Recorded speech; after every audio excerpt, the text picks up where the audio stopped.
So we're going to wait for people to enter.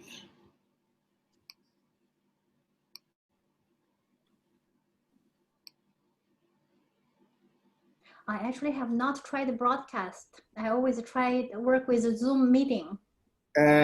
We as well, but we tried the webinar because it's easy the process for registration and stuff. Ah, okay. Yeah, so everything's now handled through Zoom. Even Zoom send reminders, the survey after the event, the post email, the previous email, everything just be done through Zoom. So it makes preparation way easier. The only problem that people by default entered in a mute. I have to give them request to permission to unmute themselves, and they cannot open their cameras. Ah, okay, I see. Okay, yeah, because it's webinar. Yeah, okay. Yeah. Ah, interesting. Okay, so I cannot see them. I don't really know. Unfortunately, no. Okay, that's interesting. Yeah, actually, this is one of the biggest drawback for this webinar option. Okay, I see. Okay.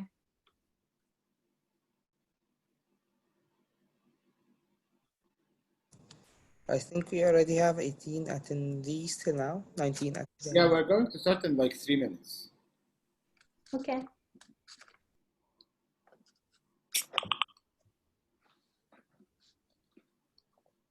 I'm also having a live session on Facebook. I'm preparing it right now. Okay.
طيب احنا we are currently live.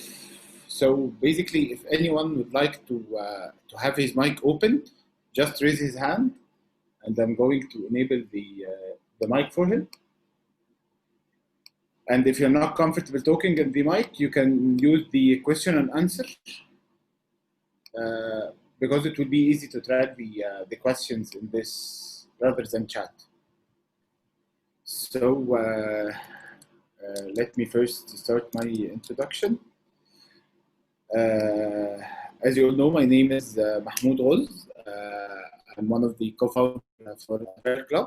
I have Ahmed Man'am with me, and I would like to thank our volunteers. As you all know, that AgileClub mission is to establish a community that gather people around knowledge.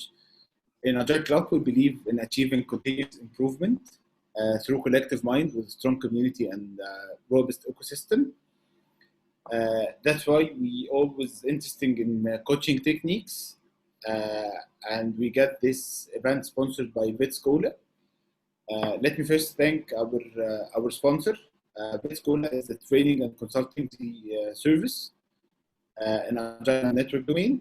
They serve companies across the Middle East and Africa, providing innovative solution.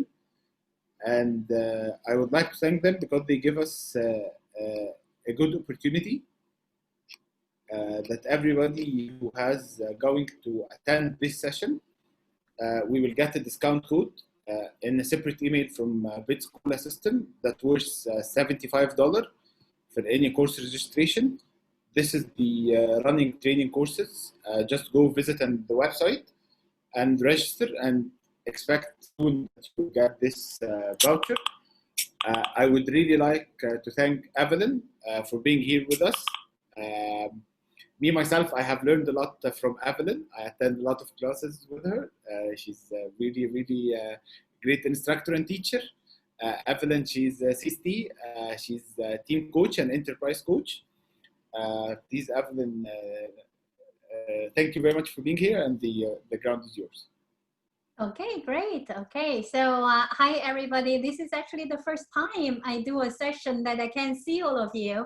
So I hope that you're doing well, and thank you for taking the time. So my name is Evelyn Tian, and my session today is called an Agile Coach with a question mark. So now I'm going to get started with my slides. Let's see, to play with the technology. Just a sec.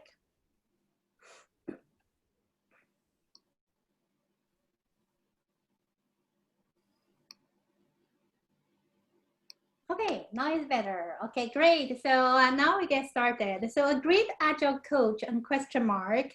And what I will be discussing about is based on my coaching experience and as an Agile coach, and also coaching Agile coaches online and also in action, in person as well. And what really make a great Agile coach?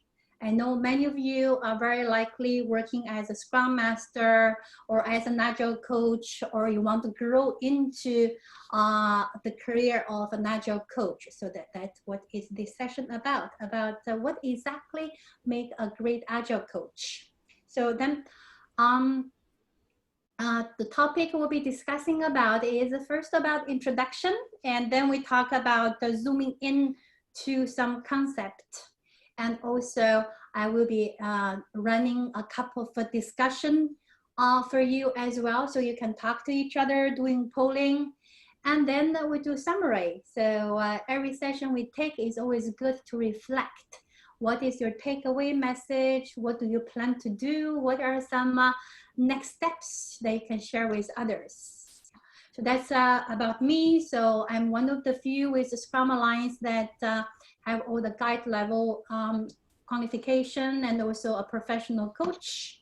And also, for some of you, you've checked my background either on LinkedIn or Scrum Alliance profile, you very likely notice I started as probably very likely as many of you as a developer and focus on coding, then integration testing. As of today, I'm still actively involved with the software architecture, and I'm an advisor to IEEE software. And then I have my own practice in Sweden. I work with coaching and training. And then most of time I love to do coaching, and I run some public workshops such as CSM or the higher level, advanced CSM or CSPSM. That's where I met Mahmoud. Yeah. So a few things, I guess, Mahmoud, we cannot use Zoom collaboration function, right? The annotation? Yeah. I guess it exists. Yeah, okay. Okay, so if it exists, it's...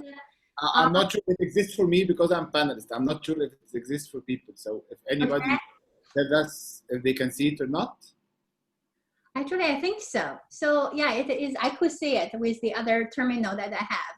So yeah, so we will be able to collaborate, although I can see you, but still we can collaborate through Zoom in the annotate function. So on top of your screen, you will see what I show now on screen, that you will have the annotate function. If you follow step by step, you will be able to see on top of your screen. And then you will see the annotate function. So I think it's not available for attendees. It's not available. Okay, I could analysts. Okay, let's see, not available. Okay, so we learn every day is learning day. So now let me clear it, and then we're going to move on to the next step then. So we'll now use this function, and then let's do some warm-up exercise. I hope this works. So I'm going to launch a polling question, and you could just answer, and it's anonymous. So therefore, feel free to reflect around your thoughts.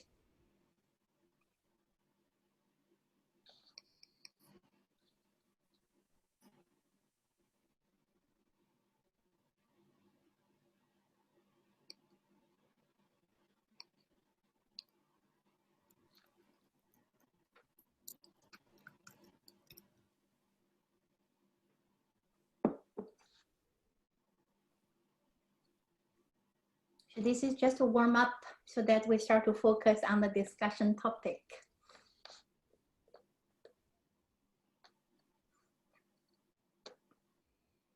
Each other doing polling, and then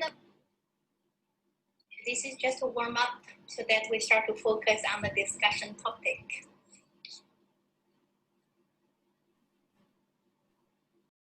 Oops.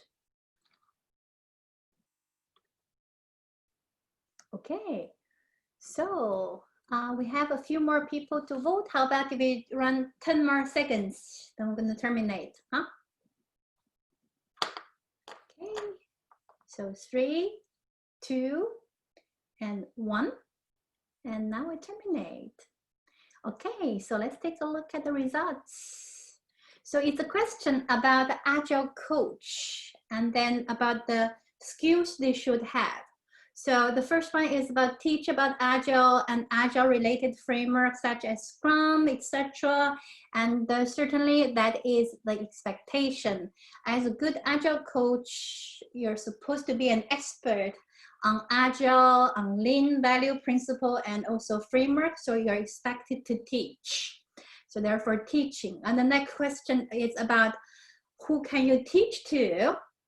And you can teach certainly to your team members, to your product owner, to your managers, to everybody in your organization, and potentially also outside the organization, such as your customers. And that, as you can imagine, is going to help you. Why is it going to help you? Because that helps the whole organization to become more agile and deliver more and more value to customers. So the first one is a yes. And the second one, mentor on the content she or he teaches above. Yeah, so therefore that is certainly a yes as well. So as a good Agile coach, this is also why I love to coach in action. Coach teams, coach product owner, coach leadership team, coach organization, so that you have that hands-on experience, being able to mentor about the topic you teach. It's not just to stay on theory level, just teaching. Then it's almost a teaching machine. And instead it's more, okay, I'm able to mentor also. If you have a challenge, for instance, I taught you a topic about Scrum, and then you have a challenge about that. For instance, Agile estimation, which is a common challenge. In theory, yeah, I kind of understand. In practice, many of you, maybe after months of practice, it's still quite challenging. So then as a good Agile coach, I'm able to mentor you to work with that as well. So the second one is also correct. Yeah. And the third one, apply professional coaching skills to help people who already have certain skills. So that is a yes as well. That is, I see, if I feel that I assess the situation, I notice, yeah, you don't quite really understand why we're working with Agile, working with Scrum, what value are we trying to achieve and how to do it. So I will be teaching you, and then I will be mentoring you.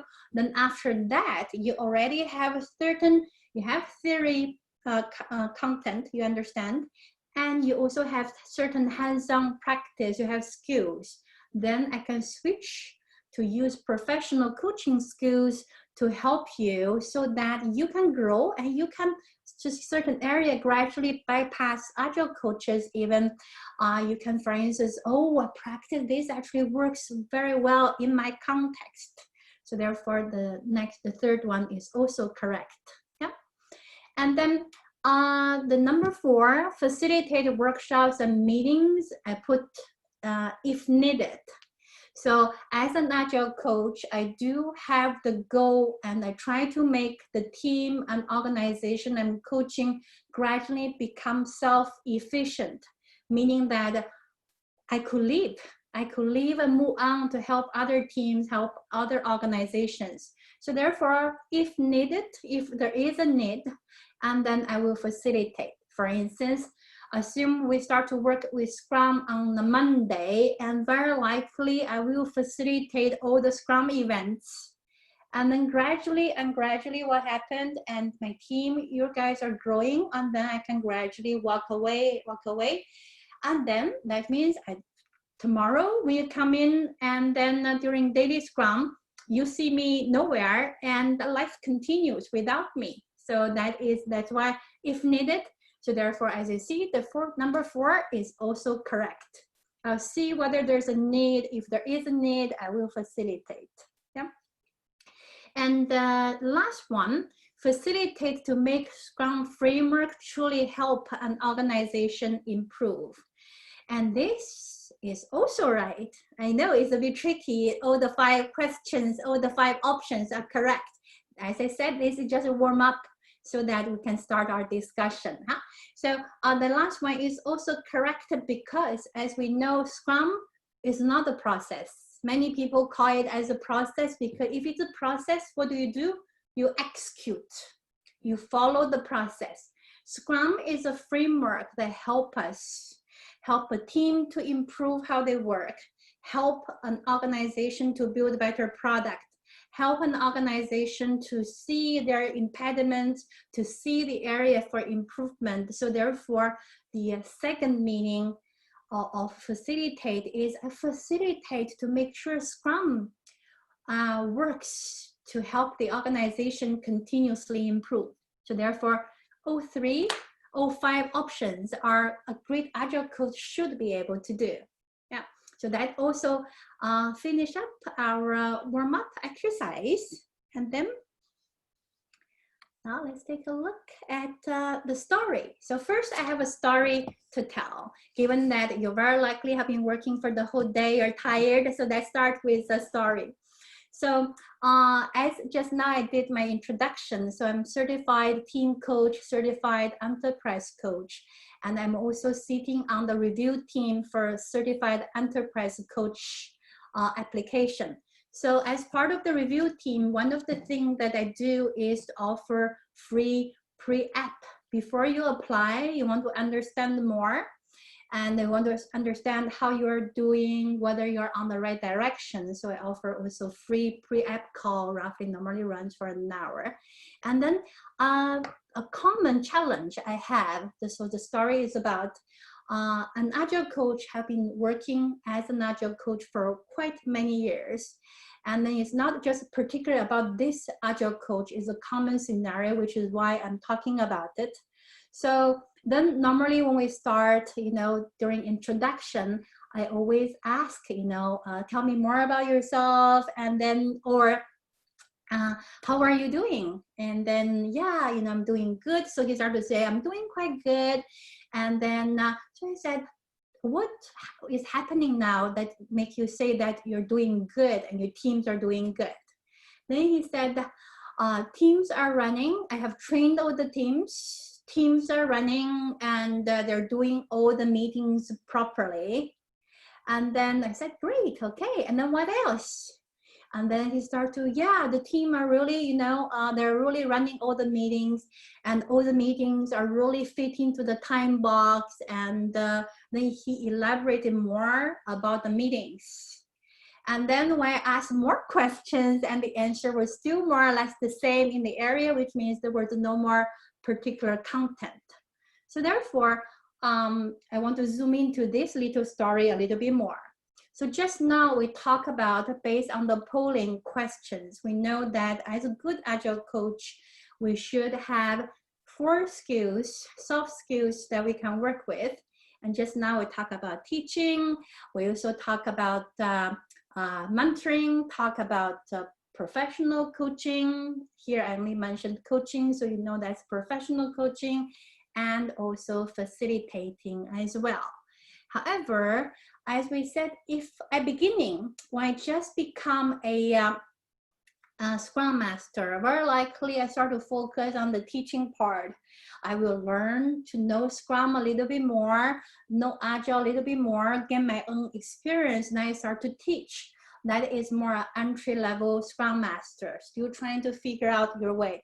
Just now, Mahmoud shared the code for discount. I saw there's a session for CSM. For instance, you take the certified Scrum Master training, and after you gradually try to build up your way up. So explore a little bit more on the concept and start to work on how do I do it. And then you start to be able to teach as a master of Scrum. And then you can start to mentor people so that people could do it and to bridge that theory to practice. And however, there's also the part about professional coaching, and that is the part that many people forget about. So always come in with my practice, then I start to give suggestions that we see quite often. And then remember that when we are either teaching or we're either mentoring or professional coaching skills or facilitating, we are in a way working in the context of lean, agile value principle practices and framework. So therefore, certainly as an agile coach, we should have good experience in terms of good theory, knowledge, and good skills, good experience. That's all fantastic. That's certainly definitely good start. And one thing is important is to actually balance yourself among the 4 areas. So something I tried to, but I was not able to do is to actually to show it in a way as a balancing board. If you could see yourself, try to see this as a 3D. So that try to see yourself standing on it, try to balance yourself. There will be moments you switch more to teaching and balancing maybe a bit with mentoring and maybe between mentoring and a bit with professional coaching. So as a good agile coach, first, we have to have this great part that is a solid foundation, not only theory, but also practice, hands-on experience, so that you are able to do what you need to do. Either you need to switch to teaching, mentoring, coaching, or facilitating. At the same time, then you try to balance. We are using one of the 4 skills. So therefore, in a way, what's not written, but now you could sense is the skill of balancing. That is very important. Yeah. So you balance because you do need to, for instance, if I'm supporting an organization and I go in, and then very likely I may switch more to a combined mentoring, I teach and mentor, and maybe more into a consulting stance, so that what happened is that we can start to build some momentum, positivity about our efforts. Then I quickly again balance, I switch to, based on the assessment of the situation, maybe to professional coaching, so that the team and the individual, the organization I'm working with, they can gradually improve and start to build more and more of their own potential. So therefore, the ability of balancing among these 4 is very important. Yeah. So therefore, so now is more you as the Scrum Master or Agile Coach standing on this to see, how do I balance? And that certainly requires practice. Yeah, requires you having better awareness and also start to reflect on your own experience. And then to see, this is how I handled today's situation. If I were going to do it again, would I do anything different? What would I do differently? So it's rather similar to even the retrospective questions you use during your when you are facilitating a retrospective session. So therefore, this is what an agile coach should stand on. Yeah. And then now if we move to another story. So now move to another story is about also true story as well. This is about an organization. So one of my clients, of course, I will not share with you which client in this particular case. And what happened was that the teams are really great. when you say a team, the team is really great. They have multiple teams working on the same product. And the company have rather good culture, atmosphere, and people actually stay for quite long. So therefore, competence was not a challenge. So team, you know, although they started with one single I-shaped competence, and given the fact that many people worked for quite long in the company, so some of them already come in with a T-shaped competence. So therefore, team competence is good, cross-functional. And then also they know each other pretty well. Why? Because they have been working there for quite some time.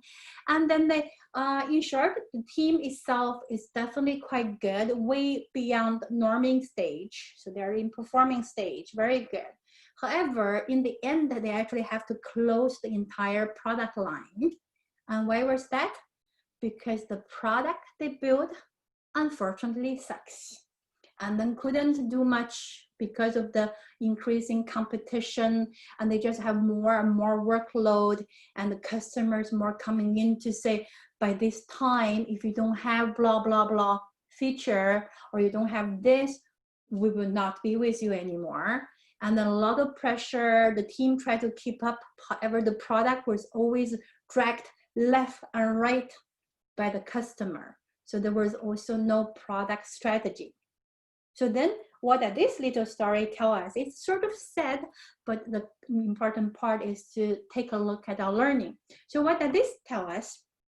This means, so remember the Agile coach, standing and balancing yourself between teaching, mentoring, coaching, facilitating, having solid knowledge, practice, and experience about the lean agile value practices and frameworks. And then now the question mark is not only how you balance yourself now, that you do gradually, and that you do gradually, and then they'll become unconscious. You can just do it. And there are also other things as well. So as you see, there's a cloud I purposely put there. So there are different things we have to think about. And now it's more, okay, I could teach, I could mentor, I could coach, I could facilitate, and what exactly should I be focusing on? So now this is, given that you don't have your mic activated, so now if I just ask you to individually reflect around these, you know, the few clouds that I drew on the screen, what potentially an agile coach should think about. So while I'm trying to balance myself between the different teaching, mentoring, coaching, and facilitating, I should also think, what should I be coaching? What should I be maybe mentoring? What is the exact arena I should be playing with? So if you start to think about what could be this cloud for, and you can think about it, and then we'll take a look. So roughly about 10 seconds also, look at each cloud. What could I be? If you have a pen, you can try to write it down and think about what are these possible options are.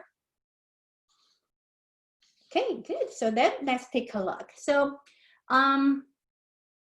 yep, okay, it's coming up. So as you see, there are many different things we could think about, isn't it? We have to think about how my teams are doing, yeah? And then not only that, my team are they getting along well? And then how's their competence? And then do they have cross-functional competence yet? What are some improvement area for the team? Which stage are my team in? Are they still in storming phase, fighting with each other, or are they actually in norming, high-performing stage? So where my team are. And then also, you see on the next part is about technical practices. Given, I assume many of you work in the area of software development, hardware development, combined embedded system, and so on. So in short, what are some technical practices that can be very helpful to my team so that they can maybe gradually work with technical practices such as simple design, refactoring, test-driven development, acceptance test-driven development, behavior-driven development, and collaborative code ownership, many technical practices. So that's another thing you could think about. And also about my product owner. How is my product owner, as we learned from basic Scrum framework, product owner is supposed to prioritize. Is my product owner prioritizing? How is my product owner doing with regards to our product strategy, collaborating with stakeholders, and also collaborating with development teams? So that's about product owner. And then not only that, and also about product itself. It's just as our story just now I was telling about, the product sucked. So with regard to the product, how is the product doing itself? So in terms of market competition, what is the situation? In terms of product life cycle, where roughly is my product? Is it actually dying, being replaced? Or is it really still in development phase, or is it actually in growth phase? So where is my product, and how is the market competition? Where roughly are we? Are we trying to lead in the market? Are we more in the catch-up mode? It's like I was joking just now that we get threatened all the time by customer to say, if you don't, then we will, you know, we will not no longer use your product. We'll work with the competitors. And then also leadership team, as we know, we have a management team before. All of a sudden one day, and they changed their title from management team to leadership team. However, there hasn't been so much behavior change or even mindset change. Name has changed. Other than that, nothing much. Many people, depends of course on your organization.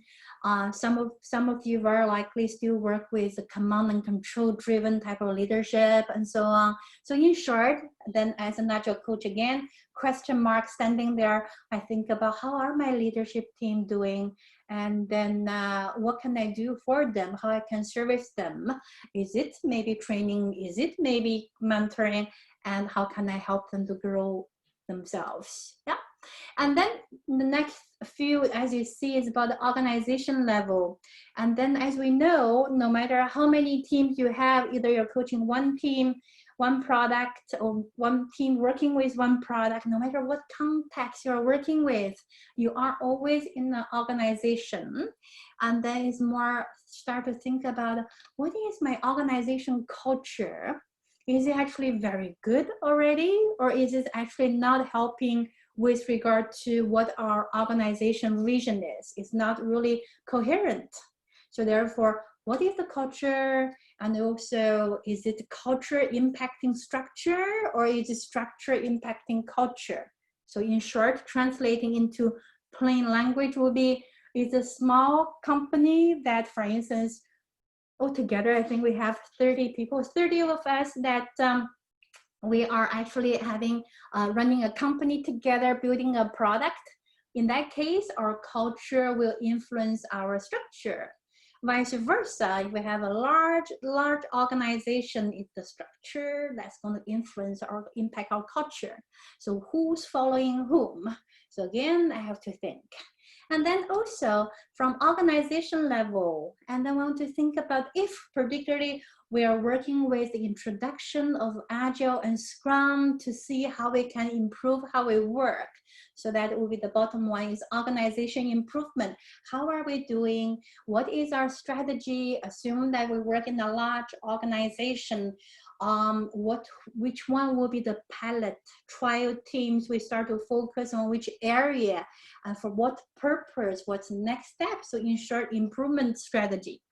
And on the other hand, that is so far as you see that we're trying to become more flexible with the culture, structure, improvement, and still we're flexible, but where are we going? Are we going left? Are we going right? Or are we going straight up? So therefore, organization strategic direction. So that is also another area. So therefore now, as you see this Agile coach now, you standing there trying to balance between the different skills we just talked about, and also think about, okay, which, if we call the different cloud, which arena, which arena do I play today, or at least for now, or which arenas I would like to explore. So that is also the other dimension as well as for us as Agile coaches, we need to think about. So as you see so far, you probably have felt. So working as Agile coaches, and it's not just about to say, oh, we help our teams so that they can work with Scrum. And that is really the very, very preliminary step. And moving up and more, we start to think more about how we balance ourselves. So we, as an Agile coach, we grow ourselves. And at the same time, is more how we can use our skills and supporting the organization and decide which arenas we will be playing in. So that is the different arenas potentially we as Agile coaches we can work with. Yeah. And then now let's take a look, zooming in. So now if we start to think about, and then based on what we talked about just now, yeah, so this is what we talked about just now. And then now assume you have just finished your CSM training yesterday, and today you start to work as a Scrum Master. So as a new Scrum Master in the organization that just started to work with Scrum, which arena do you think you might be working with? So now, given that audio is not working, how about if you think about it and you could try to work with chat? How about you can enter your thought in the chat window? So think about as a new Scrum Master, and then these are the arena. Remember, we balance ourselves on the platform. And then we also try to play in different arena or arenas. So the different cloud that I drew there. And as new Scrum Master in the organization, they just started to work with Agile.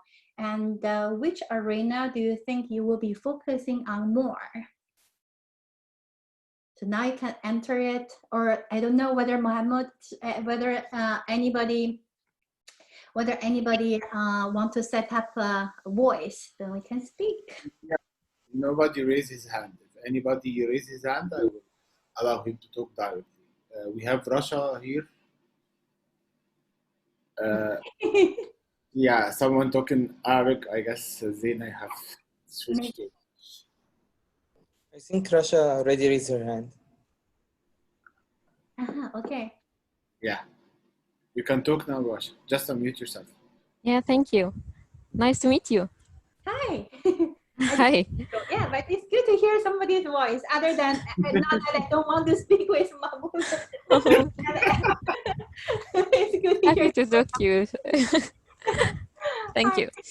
I wonder if the Scrum Master should focus on teams first and the product owner in order to teach these people how to work with each other and get the output done the proper way as Agile.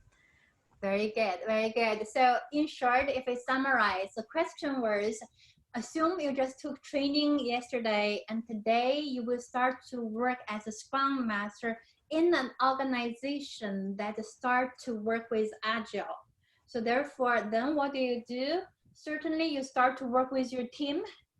You will be a Scrum Master in the team, and this team will be building a product or maybe a service. In short, it doesn't matter. Then there's there are deliverables, and there's also that should be a product owner. So therefore, you will be focusing on working with teams and product owner at a very preliminary step.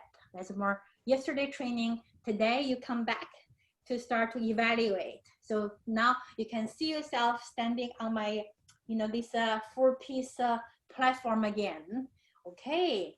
Do they know Scrum? Or maybe you switch more to, say today, maybe very likely you switch more to teaching. Yeah, very likely teaching. And of course, doesn't say that, for instance, well, I'm evaluating teaching and product owner, and also think about, assume if your manager sends you to take a Scrum training, have certain expectation on you.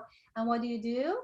You also have the leadership team. If there's one leader that sends you, you know, there's positive thing about that, how to make good use of it. This is why in my CSM class, at the end of the session, I actually give a sort of postcard to my participants, right?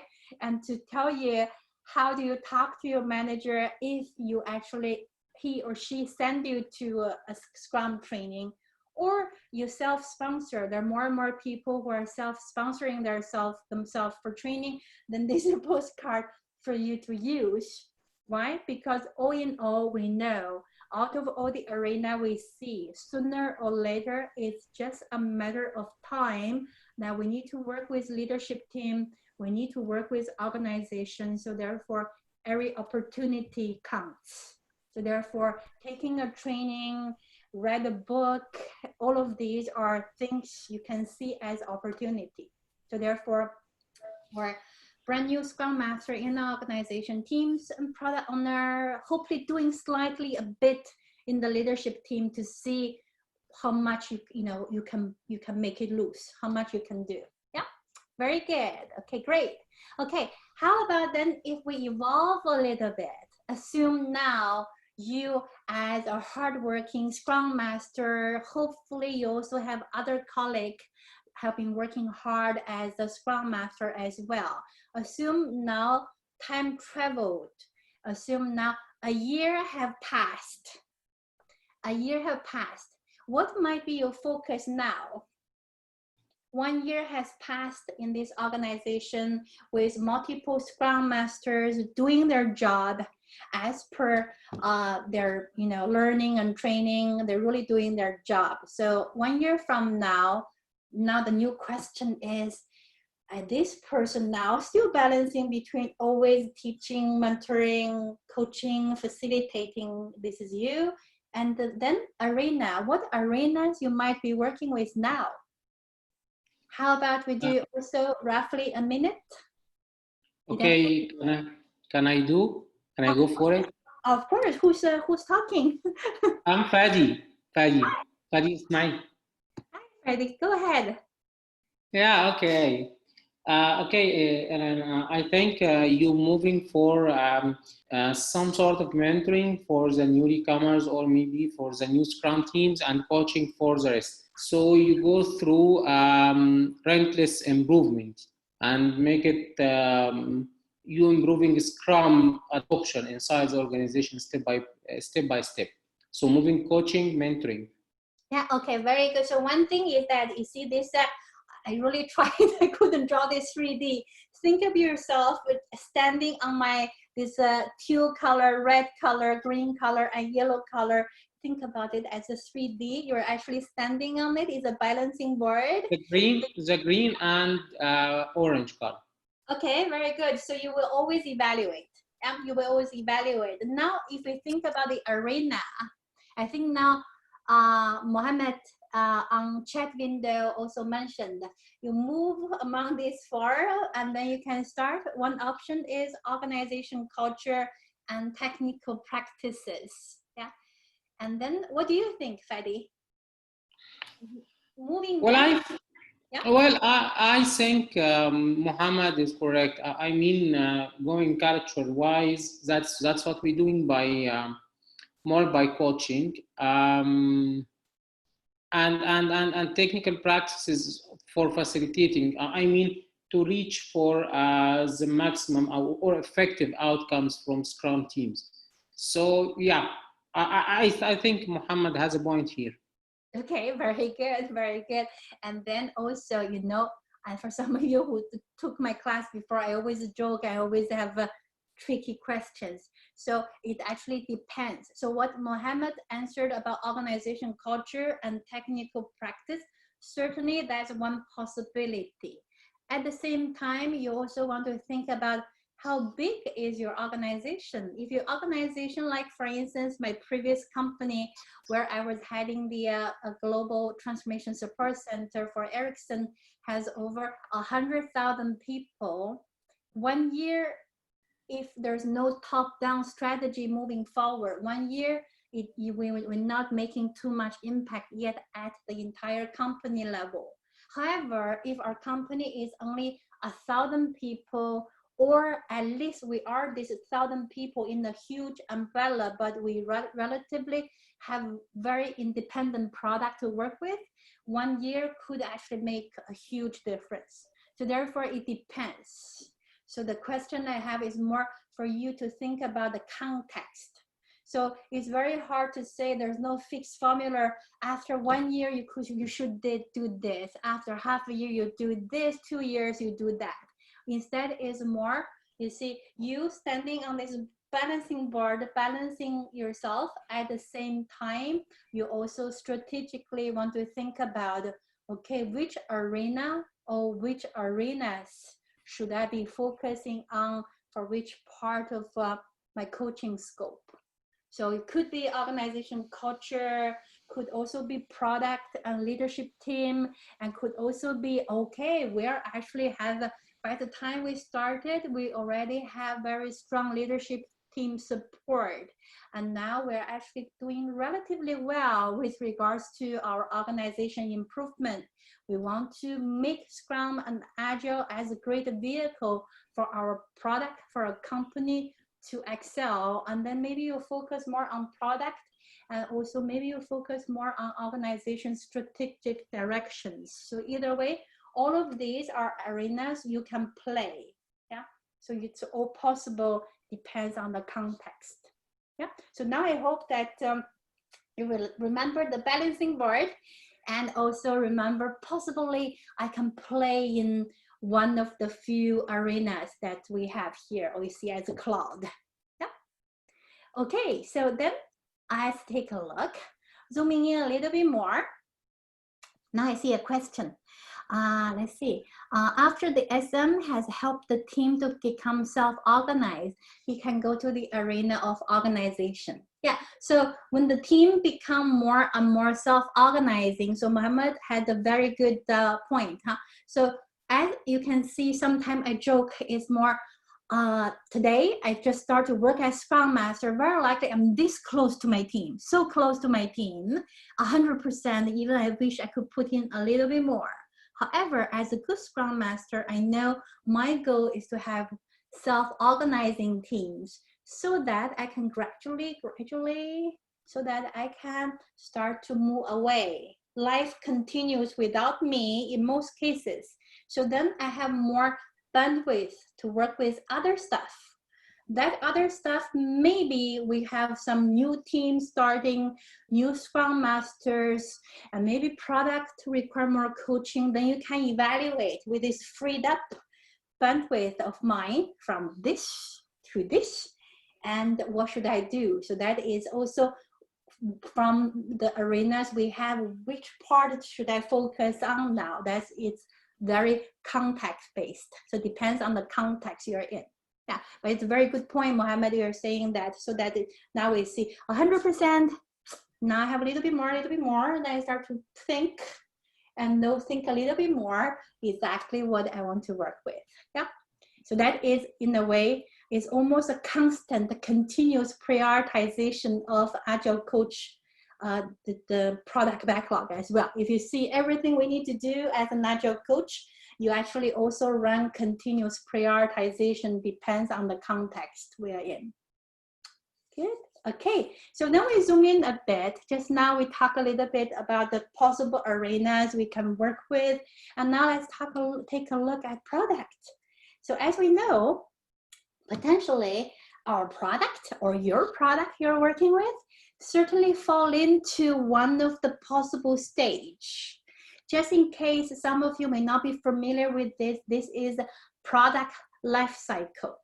What does this mean?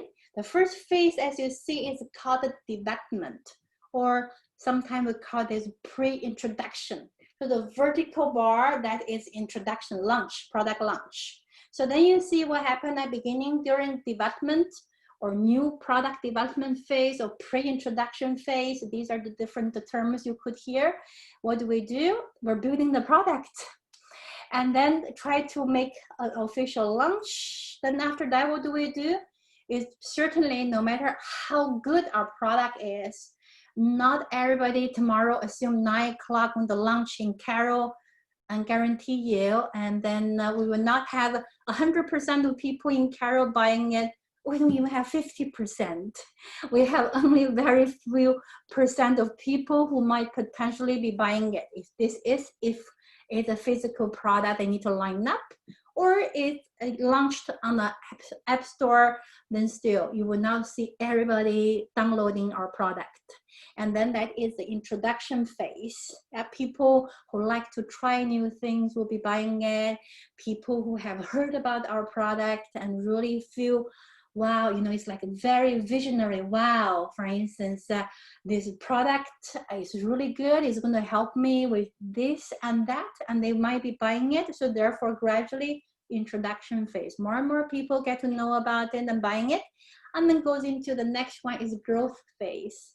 Even more people, maybe not only we saw it in Carol, maybe we have a more segments of market, maybe now you sell it into Sweden, and growth period, more people, and then also, however, gradually go into maturity. So then what happened? That means almost everybody who sort of needed, they would have got one already, and now people are buying it. Either they really, really need it, or it could be, oh, all my friends, for instance, Muhammad is using it, and then Russia is using it, maybe I should use it too. And then, so I really need it. And then we gradually move into maturity stage. And as we know, in this case, we will for sure already, if it's a good product idea, we will surely have competition, definitely in maturity, and most likely already in growth period, if not in introduction. Yeah. So then what happened, the next one is the decline phase, which means my product could be due to technology. For instance, now most countries are moving away from 2G and 3G, instead moving into 5G now. And then what happened? And then if you are working with a product that's still based with, let's say, analog, and then yet if you're not yet replaced, you will very soon be replaced due to technology or maybe products. For instance, iPhone gradually replaced iPod, although there are sort of two products, because new products and the product gets replaced. So therefore, that is the product life cycle. So now as an Agile coach, what can we do about this? What can we do? Remember, product is one of the arenas we were looking at just now. Now we're zooming into the product arena. So what are some thoughts as an Agile coach? What do you think? Would my strategy be different if I'm coaching a product that's in development phase or in maturity phase? Or maybe the same, maybe different? Any thoughts? Either voice or text will be good, or at least you think about it.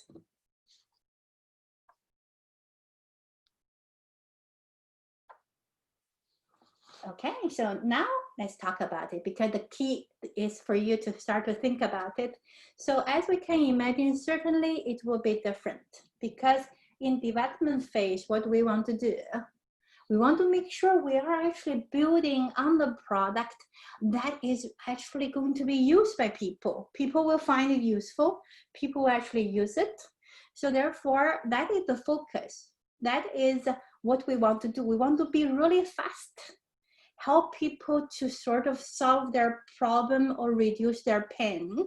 And that is the focus of development phase. We want to make sure we're going to the right direction. Yeah. And then now if we think about maturity stage, what happened? If we think about it, if I say, I'm very sure nobody has a black and white TV now at your home. However, if we think about the black and white TV, so black and white TV was first, from innovation perspective, it was invented back in 1930-ish. And it became launched 1948. And then, as you can imagine, 1948 launched.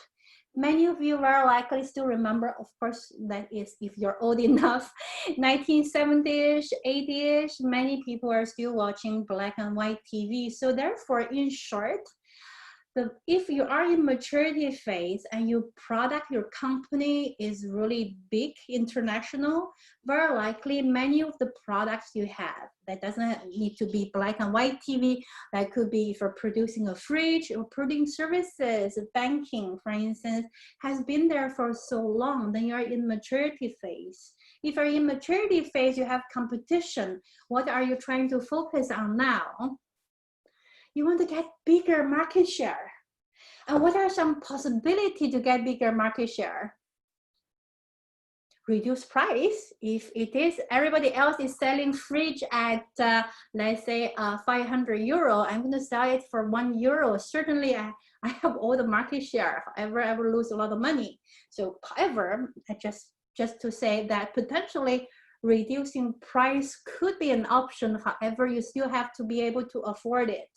Meaning that you have to try to find ways to optimize on cost, to reduce your production cost, yeah, to be efficient. That's one angle.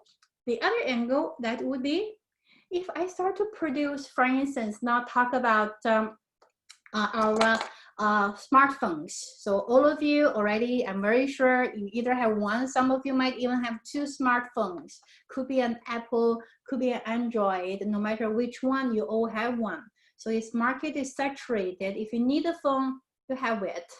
Yeah, and then unless you broke it, and then if you need 2 phones, very likely you have 2 phones as well.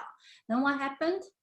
Is more, how can I build fancier features? For instance, talking about Huawei's phone with much better resolution with their camera, yeah, and with dual camera and so on, all these different options. That is to build features that could potentially attract more customers. So that is your focus and maturity stage. So now, as you see, in different arena, we're focusing on, and we can always zoom in so much more as well.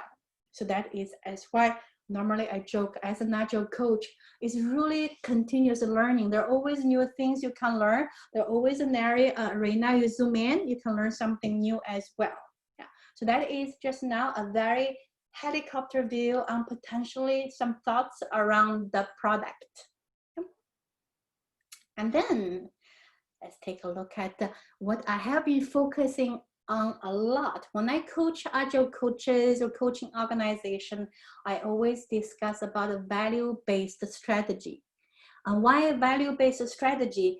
I know I have this statement. I know some people may not entirely like it when you first look at it, but take a look and see whether it makes sense. So without a value-driven strategy, your excellent teams can only be so good. Because all in all, you cannot go out and say, for instance, I'm trying to sell product to you. Then I tell you, you know, hi, my product is built by 20 agile teams. Do you pay me more because the product is built by agile teams? Do you pay me more because they're all working with Scrum fantastically well? I'm very sure you don't. And what you as a customer, as a user, you're looking for great product and really deliver value to you. So therefore, we have a strategy. First, we need to focus on product because every single team out there, they're either delivering value to products and could also be delivering services. Maybe it's a total solution of some sort because now Scrum and Agile, as we know, all the industries pretty much are working with it. Marketing, they're working with Agile, human resource, finance, and then even building cars, they're working with Scrum. So in short, it's always focusing on value, not just, certainly having great teams is good. However, that's not everything. We still need to start to think about how can we create more value, create more business value, and really make our organization continuously improve. So therefore, value-driven strategy, focus on value for the product, services, solution you're offering, and also organization as well. Yeah. And now I see Mohammed has another question. Okay, let's take a look. Do you mean as an Agile coach, help the PO to focus on the product value? Yes, so Agile coach, as you see, it's kind of unfair in a way. Why? Because as you see, many Scrum Master only took the certified Scrum Master training, and product owner took the product owner training. You don't actually know what they learned from product owner training because, for instance, Scrum Master, you only learn the product owner should prioritize product backlog. Product owner should work on product strategy, but you don't quite know. So that's why, in a way, there's quite a bit learning for a Scrum Master, Agile coach about the product side as well. Because you should, again, goes back to my balancing board. I should be able to teach product owner. I should always be able to mentor product owner. Hence, as you can imagine, Mohammed questioned about it. Yes, certainly Agile coaches should be able to really focus on value driven to make sure we're delivering better product, building a product that's going to lead in the market. All of that require our knowledge, experience around working with the product and product owners. Does that answer your question, Mohammed? Okay, great. Okay, so this is a one-way communication, but now I'm getting used to it.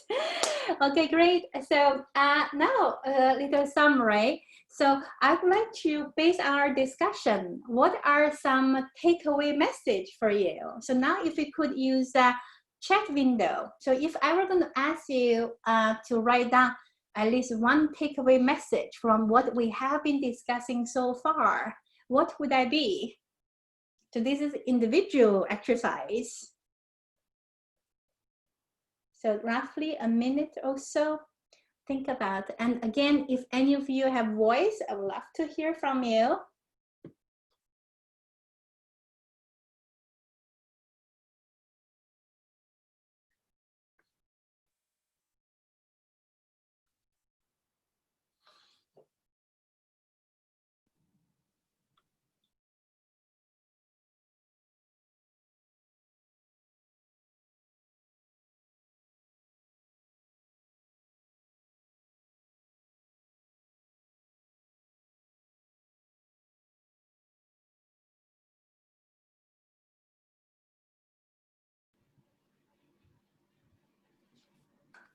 I think Mohammed should get more discount for his training. He either asked very good questions or he has very good reflections, others also. And then Rasha had a good summary. Yes, a Scrum Master at one point should look at the organization as a whole. So as we see, the whole organization is a whole system. Working with one team is only a little part in the system. So you can have the best team in the world. However, you can only do that much. Yep.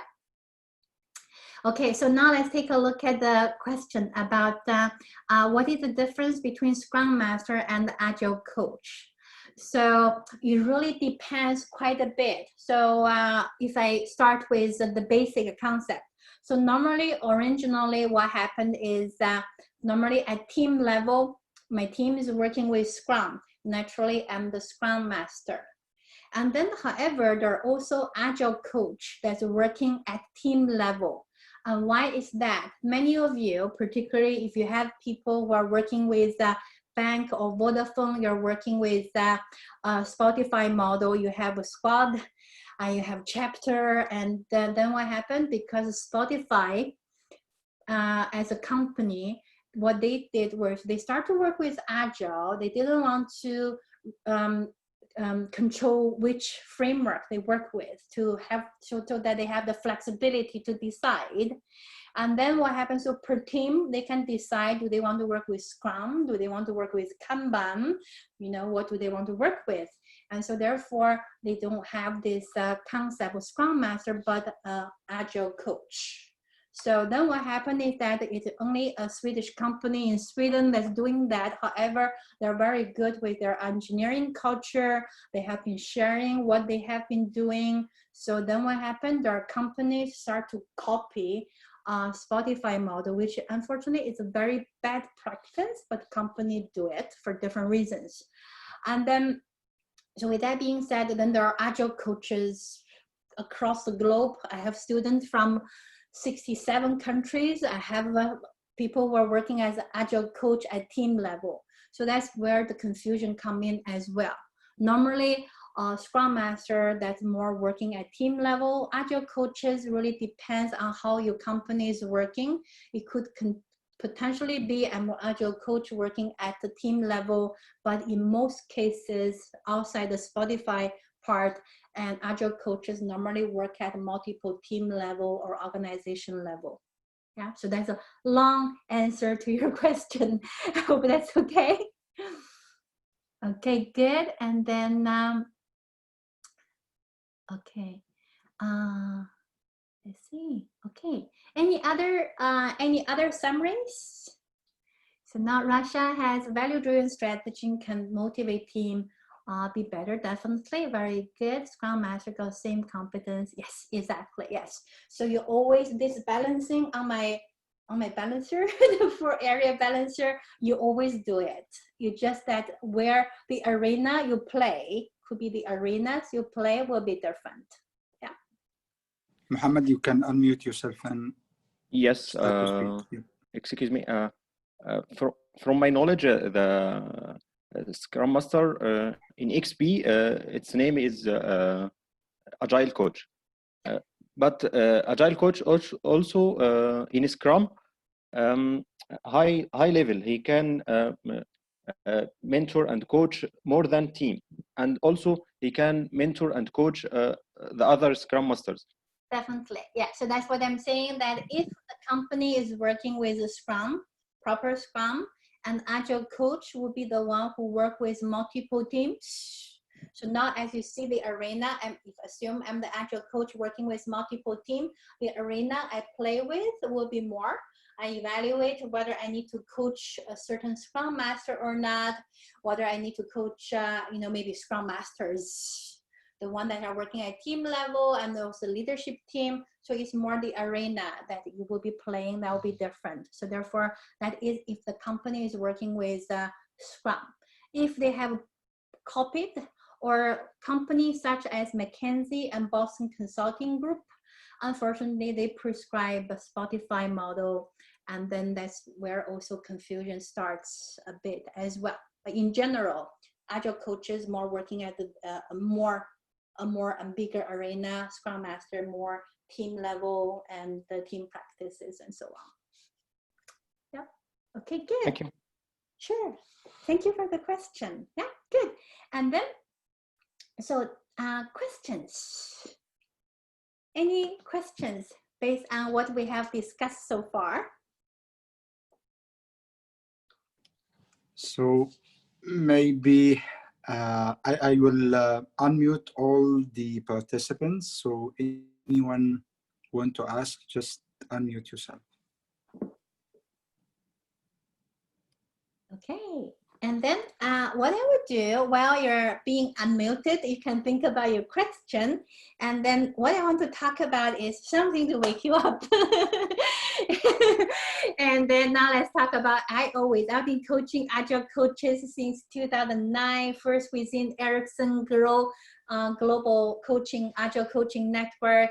And then I always talk about, as an Agile coach, you should have a big heart. Why? Because it's not easy. Why is it not easy? Because, for instance, you might be working with a specialist. They have been working in a certain area for so long, and now they might not be so happy, start to change how they have been working maybe for the past 25, 30 years. And I could also be managers. So therefore, as an Agile coach, if we are not so careful with our strategy, and then we might be bumping our head from time to time, even with the strategy, because the context can be different. So that's why I always say we need to have a big heart.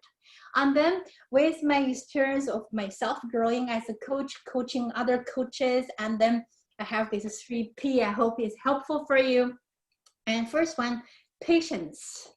Why patience? Because number one, for instance, Now, if you use what we talk about as an example, as a Scrum Master, I start to work as a Scrum Master. I work very hard. My teams are improving. I'm just trying to grow to move with other arena as we talk about. However, what happened? Reorg might have happened. And then, or managers might be pulling people left and right. And then what happened? I have to work again with leaders and maybe coach, re-coach, refocus the team again. So that happens at a different arena. You will see that.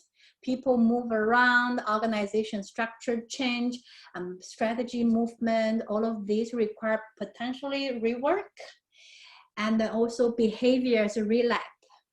Right? It's changes or it's like pushing something uphill. So I'm pushing a ball uphill, and then if I lift my hand too early, the ball will roll back. Whew, patience. I have to learn now how to do it again. So patience is something very important.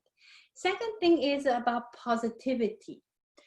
Positivity is very important. That's why in my class I always talk about, you know, let's see how can we introduce some positivity, because as a Scrum Master, as an Agile coach, we don't have position power. What does that mean? For instance, assume let's say if I pick Freddy, oh, I see Freddy is here. So assume Freddy reports to me, I'm his manager.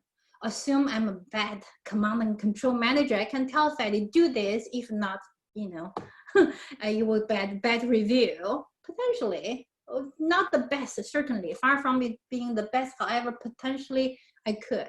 However, as an Agile coach, there is no position power at all, which means that for us, we want to have, that's why the soft skill is important, and we want to start to help people, they start to feel we're improving how we work, we're building better products. So therefore, being able to introduce small successes, bring in more and more positivity into our day-to-day work, which is very important, a great add-on for being an Agile coach. And then the next one is perseverance. That is also, you know, sort of similar to patience. And also sometimes, as we know, for instance, I push the ball up, it fall off. And then I do it again. You know, every day, remember, is a learning day. So that is what I find quite helpful working as an Agile coach. A big heart, and then bring in more and more positivity, being patient, and also perseverant. Yep. I hope with this big heart introduction, and also now you have audio, what are some questions you may have?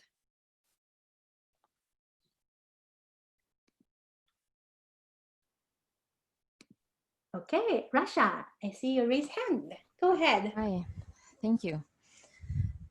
Just got two questions, please. The first one is due to culture, and sometimes team are dealing with the management as they are reporting or something. So when involving a Scrum Master within, they turn it to reporting to him. Yeah, very good. Their status, and without his involvement, we can't have any progress. Yeah, very good. So he has to be involved in each meeting in order to guarantee that everything is clear and everything thing is moving forward. Yeah, so what Rasha asked is actually rather common. It's not only common in some culture, it is certainly, I can see that happening in Carol. I worked with a couple companies in Carol, and also it happens globally. Why? Because for instance, you went for the training or you have a Scrum Master who trained you properly so that you have very good understanding of the Scrum Master. This is a servant leader, this is blah, blah, blah, as we talk about.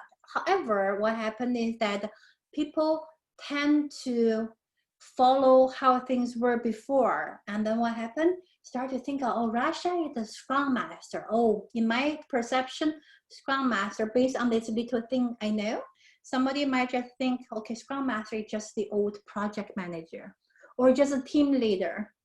And then what happened? And then Yes. also as a new Scrum Master, we may or may not, again, if we took training yesterday, today as a new Scrum Master, we are still learning. And we might, unfortunately, sometimes actually confirmed their perception, which unfortunately is wrong. So if I give you an example, for instance, that's why in my CSM class, I always talk about some tips when you work as a Scrum Master, what are something you shouldn't do. For instance, daily Scrum.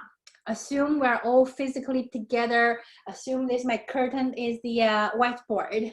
And then as a Scrum Master, new Scrum Master, and then if I stand right close to the whiteboard, the Scrum passport, and then we start to point to everybody, hey, Resha, like what did you complete yesterday?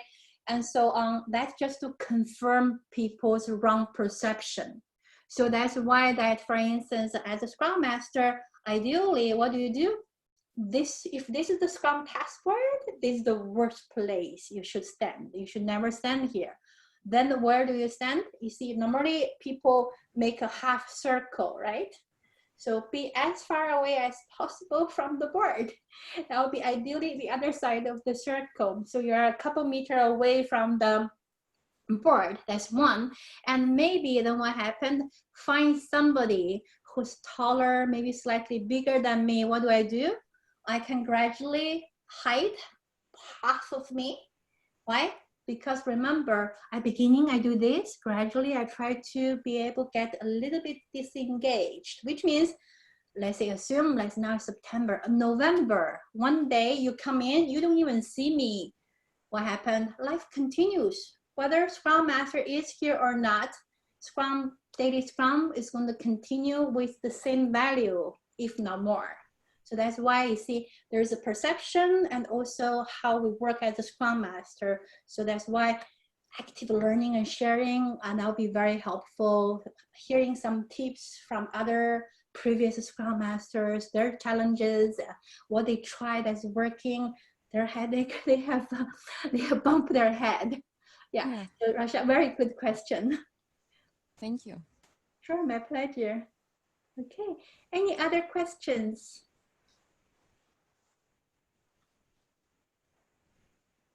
Now I see Jennifer has a question. Oops, what happened to my heart? Heart disappeared. So Jennifer, if the Scrum Master is standing in front of the board, noting everyone's points and directing conversation, assuming team, yeah, it's far from self-organizing, then I become just a Scrum Master / team leader / project manager, whatever you think Scrum Master is. People who didn't really take Scrum training with wrong understanding assume that just confirmed the thought. That's why if this is really the Scrum passport, here where I stand is the worst place you should stand. Be further away, step away from the board as gradually as you can. Yeah. Okay, any other questions? Evelyn, if you please, as a following up to what you just said, if he disappeared or hide himself a little bit and things doesn't work, then I have he gives the team the control and it doesn't work.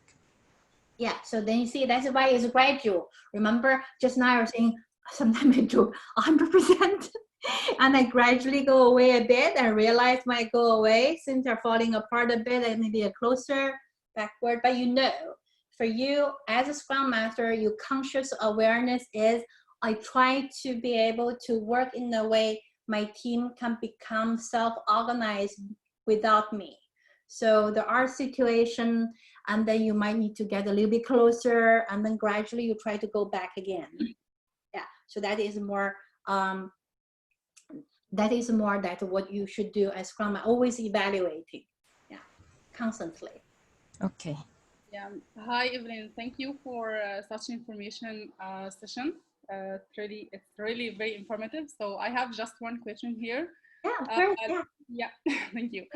Let's assume that now there is a new Agile coach and he just or she just joined an enterprise company as an agile coach. So what do you think the first few things he or she had to do in this in the first few weeks, addition to observation for sure? So what's the first thing that it should be? Very good. So observation is always something as agile coaches we do all the time. Why? Because observing help us to make that decision. For instance, when I balance on my board, the 3D board, should I go with more coaching, facilitating, or mentoring, or not? Yeah, and then at the same time, I observe to see which arena or arenas I should be focusing on. So therefore, observing certainly is good. And then now let's talk about, in addition to observing, what else potentially we do if we join a new organization, if the mandate is to work at organization level. And then what do? You will constantly observe, talk to people such as, because if your mandate is at organization level, assess leadership team, how are they doing, to see whether that should be an arena you should be working with. Talk to other Scrum Masters and to see what are their challenges, looking into the product. So in a way, remember the cloud we have, the arena we have. So for you is more quick in and to observe to see that should be a focus. Should you play in that arena or not, given the situation? So assume if you have good Scrum Masters working at team level, they're actually from very close up, 100%, they actually start to look up a little bit. And then for you working at enterprise level, a couple of things you could potentially focus on, for instance, the leadership team, normally take quite some time to work with. Remember, patience, perseverance, and then also a product to see how are you product doing or products doing, and also what is your strategy now. If your company, normally if at company level they hire agile coach, normally they are going through the initial transformation. So then at organization level, do we have a strategy? Because if, again, all 30 of us, we have a company from bottom up, that will work very well. However, your company, I'm very sure, has more than 30 people, then a few 100,000 or even more. And then we need to have a balance. Enterprise. Yeah, I'm talking about enterprise organization. So more than, let's say, 500 people. Yeah, exactly. So then you need to think about the strategy part. If you think about my cloud, remember on the bottom one has organization improvement. That is about if I'm going through that change, which is why they hire enterprise coach. And then you want to think about, do they have a strategy? If yes, what it is? And then what can be the improvement on the strategy? Where are we with regard to execution? And what else should we be focusing on? Because normally I say we use an agile approach to approach an agile transformation. There is not a process you could copy, you could follow. So then you want to see where we are to see what's next. So that if that's the case, you could focus more on the strategy part and leadership team, and gradually, hopefully you can gradually move up to organization culture and organization structure part if given the size of the organization. Awesome. Thank you so much. Thank you. My pleasure. Okay, Russia has the next one. How can the coach deal with the company which is struggling with catch-up strategy? No value driven. They just try to keep the revenue and customer. And then that depends a bit on where you are roughly, how organization, for instance, the leadership team, where are they? And depends quite a bit on the situation. And then in short though, as we know, if the company is working with a catch-up strategy, this is of course based on experience from before and also some perception, potentially very likely talking about the product life cycle we were looking at, very likely you have been in maturity for a little while if you're looking at a large organization.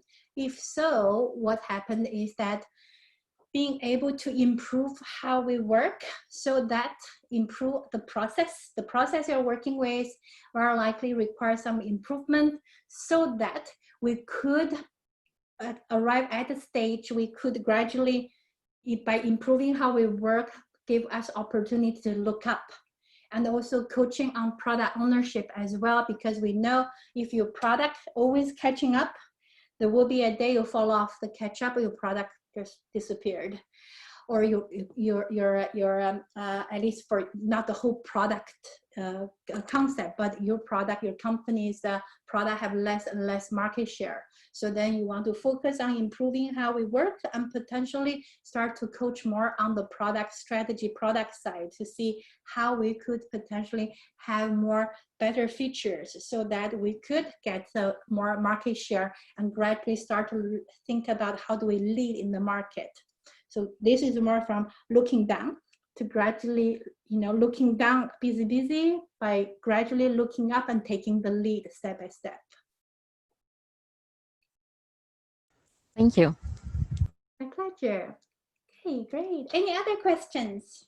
Yes, excuse me, Ellen. Is it one of the role of the Agile coach to set the framework like Kanban, Scrum, or XP, or hybrid? To set, you meant, right? To set the framework, or? Yes, to observe and see it's possible to set the suitable framework. Okay. Well, it depends, right? So if remember my teaching, mentoring, and also coaching, the balancing board. If, for instance, in the organization, and then they have no idea what Scrum is, they have no idea what Kanban is. So if you're going in as an enterprise coach and start to grow more internal Scrum Masters, the first thing you want to think about is, okay, the type of work they do. And then if you're going to work with Scrum, you start with the training and for them to explore. And one point you start to introduce a Kanban to think about, okay, potentially what can be helpful, what part is missing. And it will be always ideal if your team, your organization, the one you're coaching, have enough knowledge, be able to reflect and make their own decision. It will be nice. However, if you're going into a company, zero knowledge, you start with training, still normally try a bit with coaching to see how that works. If not, you can always adjust again. Yeah, so always ask them to reflect. What do you think? Okay, based on our introduction on Scrum and Kanban, which one might be working for you? And why do you think that way? Ask them to reflect. It's always helpful. And as we know, based on research, normally, although people are approaching you for questions, most people, about 82% of people, they actually come up with the answer by themselves.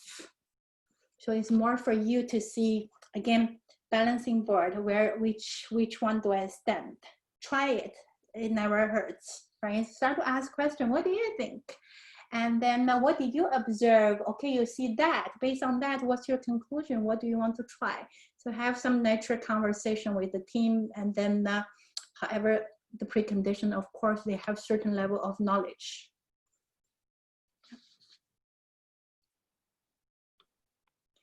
Mohammed? Thank you. Yeah. Thank you. Sure, my pleasure. Okay. Any other questions, guys?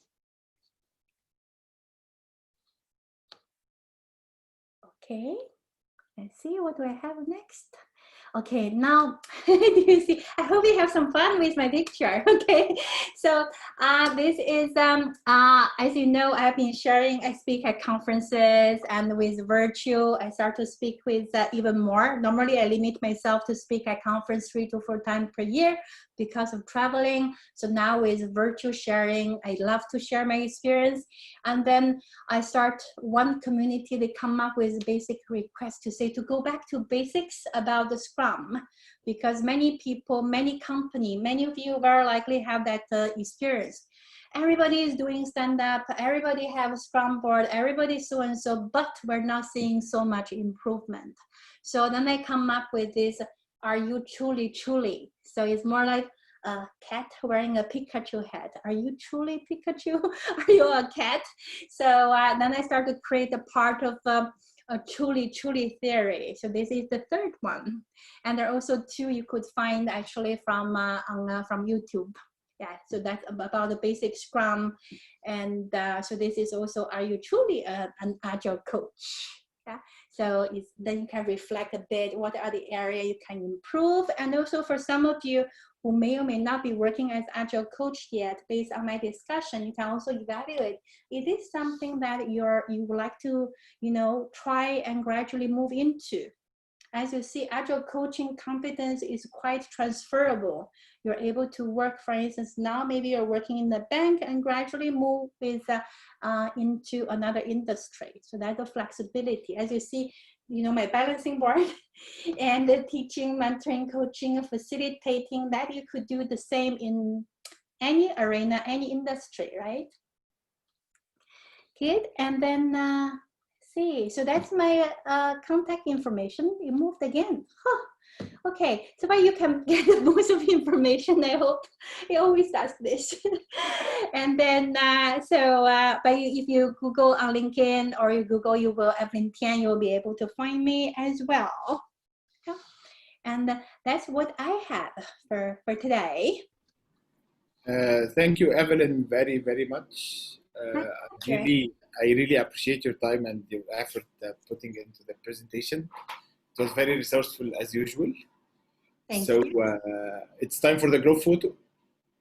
Group photo, okay, great. So I just put my LinkedIn in the chat window. So feel free to connect with me. Even we have not physically met, but feel free to contact me if you have any questions. I think about Agile products all the time. So you're welcome to reach out to me.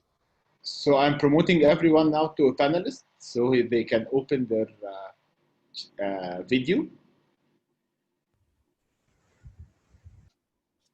So I guess it just restart.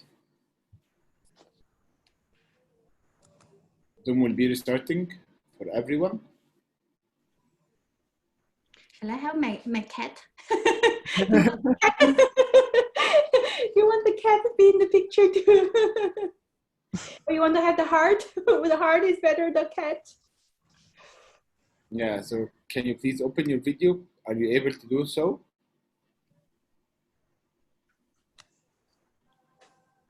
No, I can't find the option. Yeah. Okay, so can you just, okay. I will move you to co-host. So you can be able to find the option right now. If you still can't find it, please just raise your hand.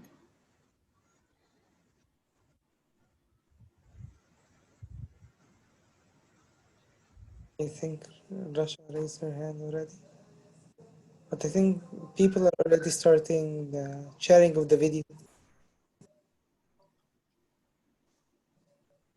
I can see Ahmed Abul Khair already. Yes. It works.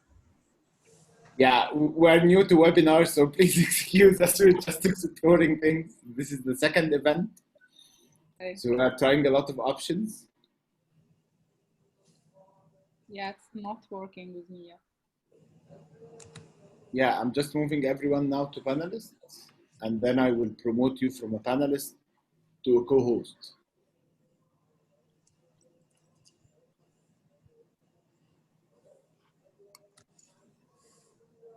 Amr, you can give me a hand, please. Yeah. Just move everyone to a co-host. I think I'm trying to. Yeah, I got this message. You can start your video because the host has stopped it. Okay. I didn't, but okay. The problem is I'm not a host, so I cannot. You cannot move people to co-host? Yeah. Okay, I'm just doing it one by one, and I have a confirmation message, so please excuse me being late. You're doing a great job, Mahmoud. Giving some positive message. Good job. Yeah, you know, this is a brother, so I am giving him this because he's doing a great job. Yeah. So how's you doing, Evelyn? Everything is fine? It's nice seeing you again with us in Egypt. Yeah, who's talking? Like, hard to see. Fadi. Fadi, I am Fadi. Oh, Fadi Fadi. Okay, I Ismail. don't see you. I don't see you. Good to see your picture. Yeah, actually, I'm adjusting a mess because coming back, opening from my mobile. So yeah, but I wouldn't miss your session ever. Oh, thank you. That's so sweet. Thank you. Yeah. Hi, Rasha. Good to see you. Rasha, how are you? Yeah, I guess everybody now can open his camera, correct? Thank you.